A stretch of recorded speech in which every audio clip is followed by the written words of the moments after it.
Un saludo a todos, muchísimas gracias por su atención y voy a dar comienzo a mi comunicación dedicada al catálogo real de Gonzalo Fernández de Oviedo, obra algo menos conocida que aquellas del mismo autor que tratan la historia de América.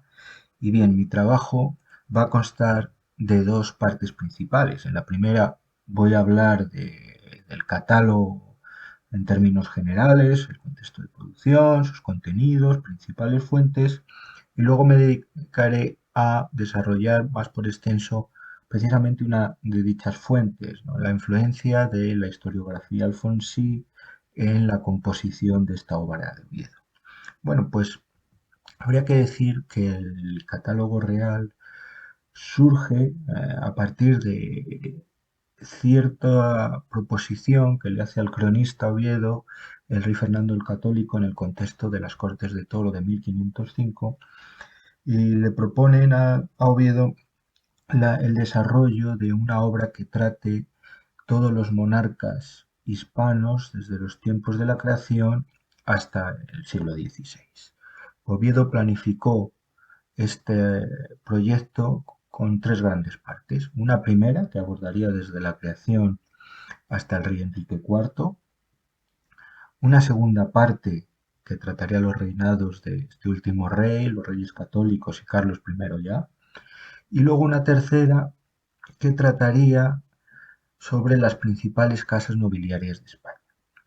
Oviedo culminó con éxito la primera parte en 1532, le entregó el resultado de su trabajo en forma de un manuscrito a la emperatriz Isabel de Portugal. El manuscrito se guarda hoy en la Real Biblioteca del Monasterio del Escorial, mientras que la segunda parte podemos encontrar materiales sobre el reinado de Carlos V en la obra conocida como Prisión del Rey de Francia, mientras que en algunas de las principales obras de Oviedo, como las batallas quincuagenas o el libro de los linajes, hallamos eco del trabajo que dedicó a esa posible tercera parte.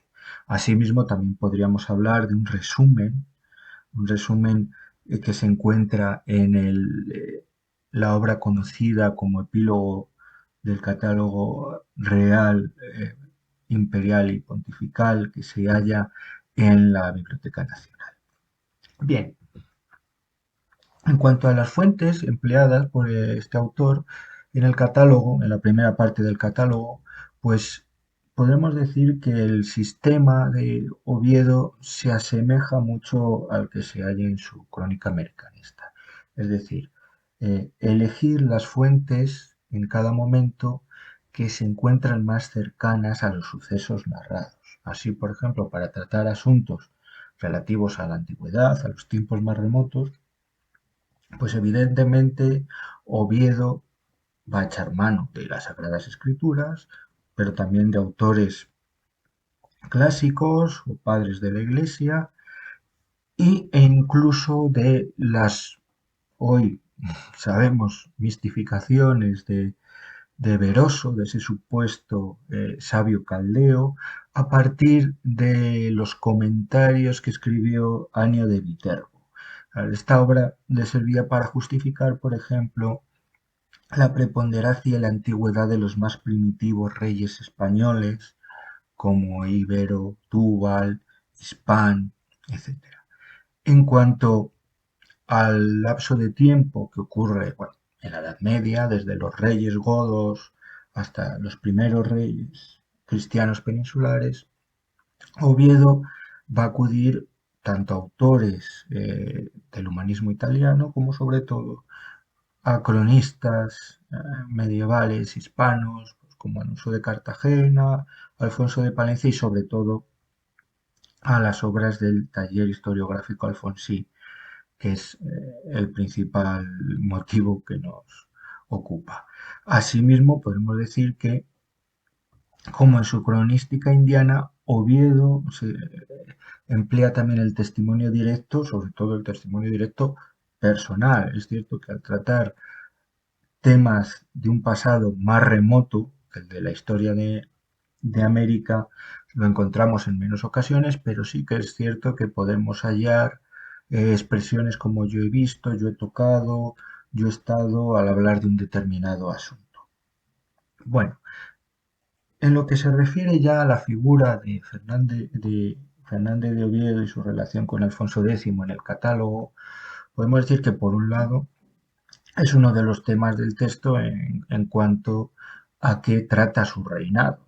Dedica cierto espacio a hablar de los principales asuntos del reinado de Alfonso X, pero también lo encontramos mencionado en bastantes ocasiones, insistiendo siempre, como podemos ver en esta cita, en su carácter como hombre de letras, nombrando siempre las principales obras, aunque precisamente, aunque lo va a usar como fuente y siempre va a hablar de su labor como historiador, uno de los aspectos que más va a destacar Oviedo de Alfonso X, y de hecho lo va a llamar la mayoría de las veces como Alonso, el rey Don Alonso, el que hizo las partidas, siempre esa tarea, ¿no? Y no es baladí, puesto que en la primera parte del catálogo real, los grandes reyes hispanos, todos los monarcas fundacionales desde los tiempos de los míticos Ibero o Hispán,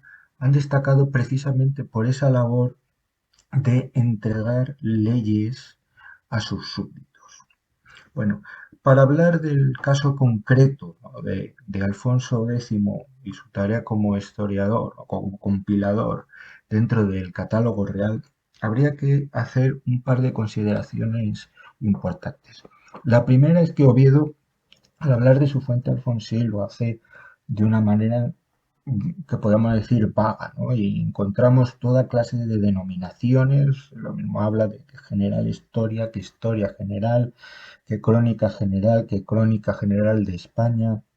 Claro, la primera consideración que debemos hacer es que Oviedo, el texto que consulta es la historia de España, aunque a veces hable de general historia. Y va a seguir este texto en muchas ocasiones a pies juntillas para hablar desde la llegada de ese misterioso pueblo de los almonices a La Coruña en la quinta edad del mundo hasta hechos situados en el siglo XIII. Ahora bien, ¿de qué manera recibe Oviedo y emplea esas fuentes alfonsiles? Pues al igual que el resto, en el catálogo real vamos a encontrar el método de la compilación cronística de las tijeras y goma de pegar, pero con ciertos matices, como vamos a ver en estas citas. Es decir, Oviedo no simplemente se limita a reproducir lo que encuentra, por ejemplo, en la historia de España de Alfonso X, sino que lo va a contrastar con otras fuentes, va a buscar posibles incoherencias, por ejemplo, dedica mucha importancia a las distintas cronologías de cada reinado, y él mismo se considera una autoridad que puede acreditar en qué fuente tiene razón o cuál puede ser más veraz, e incluso puede, como en esta cita, puede él seguir su propio criterio para indicar cuál es el hecho o la fecha más contrastada y veraz. Asimismo, como ocurre también en su cronista indiana, Oviedo suele mostrar cierto rechazo, cierto escepticismo hacia fenómenos maravillosos, sobrenaturales. Podemos ver aquí cómo Oviedo, aunque indica que la historia general del rey don Alfonso hace mención de la leyenda de la cueva de Hércules de Toledo, el propio Oviedo dice que lo tiene por fábula. Claro, y encontramos el mismo fenómeno que en la historia general natural de las Indias. Cuando Oviedo encuentra estos sucesos milagrosos, incluso otros de contenido que podríamos decir ahora novelescos, en una fuente que considera digna de crédito, pero sobre todo concuerda con los valores ideológicos y doctrinales de su discurso, entonces va a ser más abierto, ¿no?, a tolerar, sobre todo cuando se traten de milagros, más que de sucesos mágicos o hechiceriles, sí que vamos a encontrar a lo largo del catálogo real una gran cantidad de milagros porque vienen además acreditados por sus fuentes.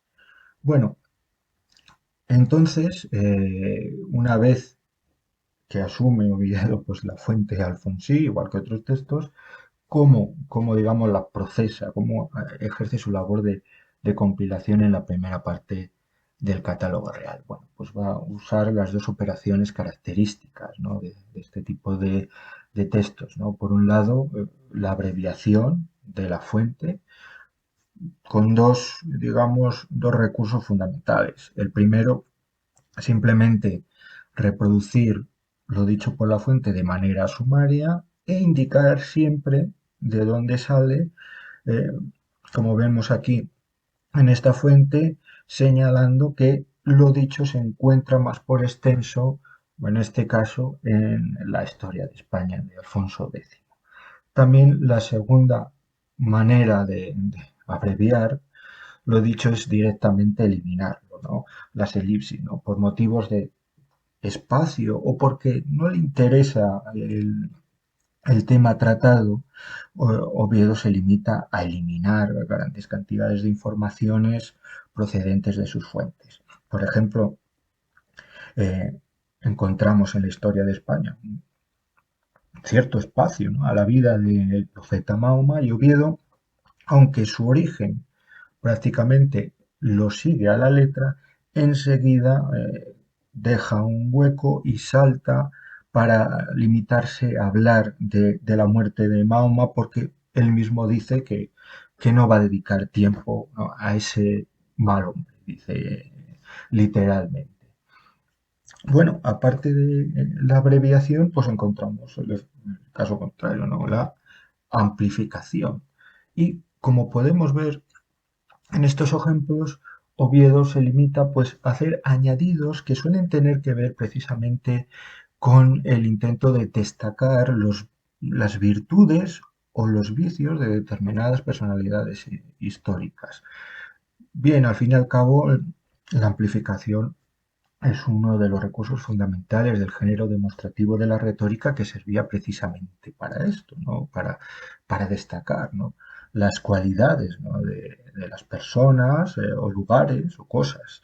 Y asimismo, el segundo gran método de amplificación que ejerce Oviedo es hacer añadidos, compilar su texto de otras fuentes, ¿no? Por ejemplo, en un momento dado, sigue bastante al pie de la letra su fuente Alfonsí para hablar de la batalla de Roncesvalles y hace algunos añadidos, como vemos aquí, de otros textos para indicar que la derrota francesa se debió en buena medida a la traición de un conde Galarón. Ahora bien, hay que tener en cuenta otro hecho importante y con el que hay que tener cierta cautela, ¿no? Al estudiar las fuentes en este texto y otros similares. A veces, pues las fuentes vienen de segunda mano. Como vemos aquí, Oviedo habla de la crónica de España y la francesa, pero en el fondo lo que está haciendo es añadir al texto, a la parte que ha extraído de la fuente Alfonsí, en el fondo está añadiendo unas informaciones que proceden de la Valeriana, ¿no? Y aquí la crónica de España y la francesa, quien la ha consultado es Diego de Valera, ¿no? Esto es importante porque podemos observar ese trabajo, ¿no? De compilación y hay que tenerlo muchas veces en cuenta, ¿no? El origen de las fuentes y si las ha consultado realmente o no y de cuáles se tratan. Bueno, precisamente la batalla de Roncesvalles nos va a servir para tratar de manera muy breve, por causas de tiempo, uno de los asuntos que podemos decir principales, ¿no? Que, claro, sabemos que Oviedo ha consultado la historia de España, pero ¿cuál? Entre esa llamada silva textual, ¿no? De familias, testimonio, versiones de esta obra alfonsí, ¿cuál pudo, ¿no? Consultar? Bueno, pues nos va a servir precisamente esta batalla porque si la cotejamos con algunas de las principales ramas de la historia de España, precisamente Oviedo En el catálogo cita, según la historia general, la nómina de pares de Francia fallecidos en combate y resulta que es la misma singular en términos de Diego Catalán lista que podemos encontrar en la rama de la Crónica General Vulgata, ¿no? Aquí vemos la versión ocampiana, cómo es exactamente esa misma lista, esa extraña lista que Diego Catalán pues buscó sus orígenes, ¿no? Épicos de esta nómina de pares de Francia y bueno, vemos que se ajusta, ¿no? a ese origen. Hay muchos más ejemplos, pero bueno, hemos traído este que lo consideramos suficientemente representativo. Claro, esta, esta historia que Oviedo dice que tuvo muchas veces en sus manos y que según él pudo consultarla en la cámara del príncipe Don Juan, ¿no? Hijo de los reyes católicos, claro, es en cierto modo una incógnita. Ya el propio Diego Catalán habló que esa historia general que consultó Oviedo era muy novelesca, dice, pues en la historia de Pelayo dependía de la crónica sarracina. Y es cierto, de hecho, en las quincuagenas, Oviedo se lamenta de que otros cronistas, como Diego de Valera, pues no hablan de algunos de los sucesos que considera importantes de la vida de Pelayo que él ha visto, ¿no? En esa crónica general, ¿no? Aquí lo que cuenta él aquí, dice, leí en ella la general historia de España escrita de mano, que consultó en la Cámara del Príncipe, dice lo que he dicho de los amores del duque don Favila, el uno, supuestos padres de Pelayo, los riesgos y batallas que he dicho, cómo fue echado el infante don Pelayo al Tajo. Aquí vemos ya el carácter novelesco, ¿no? de esa vida de Pelayo. Pero eso es cierto que encontramos pues esa contaminación, ¿no? De hecho, incluso confusión por parte del propio Oviedo, que él asume, ¿no? que como una fuente autorizada, aunque incluya obviamente ese relato novelesco, pero aquí tenemos una imagen del manuscrito del catálogo como en la batalla de Covadonga sigue al pie de la letra la crónica sarracina de Pedro de Corral, pero él mismo indica la fuente de la general historia, ¿no? Como si fuera un todo, ¿no? Bueno, habría que ver, ¿no? cuál fue la fuente, si era un manuscrito facticio que incluía, sabemos, también hay referencias a la historia del Moro Rasís, también incluye partes de la crónica de Fernán González, y bueno, es un asunto interesante que merece un mayor estudio. Bueno, por ese motivo, precisamente en conclusión, podemos decir que sí, en la primera parte del catálogo real, debido a que trata buena parte de los orígenes de los reyes hispanos hasta finales de la Edad Media, pues cobra una gran importancia las fuentes alfonsíes, porque además se trata de un rey letrado y que puede acreditar buena parte de los hechos narrados, como hemos visto brevemente, la línea que siguió Oviedo, y es interesante también para estudiar esta misma rama, esta misma versión de la historia de España, pues sigue lo que llamamos la crónica general vulgata, pero contaminada con otros textos donde destaca la crónica sarracina.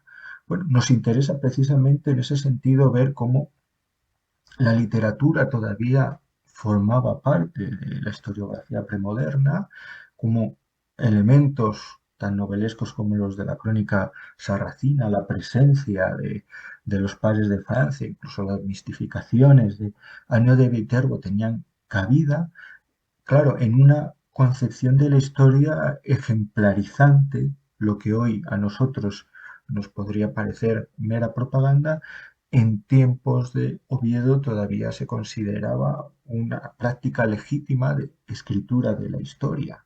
Y bueno, ya encontramos precisamente cierta crisis, ¿no? Y cambios en esa concepción de lo historiográfico. De hecho, años después, 50 años después de la composición de la primera parte del catálogo, cuando Ambrosio de Morales continúa el trabajo de Florián de Ocampo. Digamos que en la parte de la batalla de Roncesvalles ya comenta que es muy fabuloso y fingido en el contar de esta batalla nombrar en ella a los 12 padres de Francia. Ya vemos cómo ha habido algo que empieza a cambiar en la concepción de la historiografía y sus relaciones con lo literario. Bueno, muchísimas gracias.